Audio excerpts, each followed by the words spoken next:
15 août 2008-15 août 2024. Il y a exactement 16 ans, le corps sans vie de Dr Adzutse Kokuvi-Abobli, historien, journaliste, ancien ministre et président du Mouvement pour le développement national, Modena, un parti d'opposition togolais, était retrouvé par un pêcheur sur une plage de Lomé, près du lieu-dit foyer des marins, aux environs de 10h00.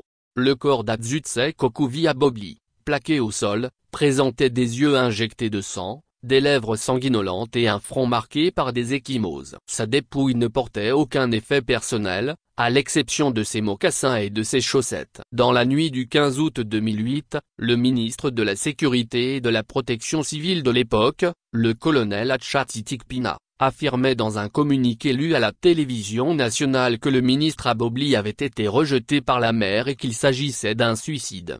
Un rapport commandé par le procureur de la République, M. Robert Bakaï, et rédigé par le professeur Gado Napokura, médecin légiste et professeur à la faculté mixte de médecine et de pharmacie de l'université de Lomé, révélait que la mort n'était pas due à une noyade, mais évoquait l'hypothèse d'une mort toxique probable, causée par une intoxication médicamenteuse.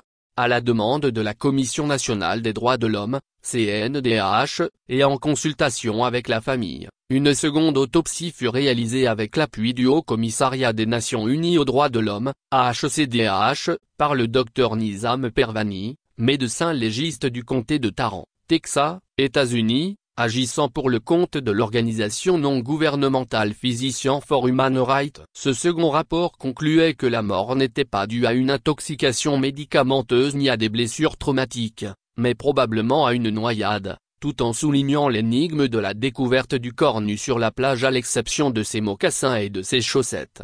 Malgré les conclusions troublantes de ces deux rapports, elles ne concordent pas et aucune n'a permis de lever le mystère qui entoure la mort du président du Modena.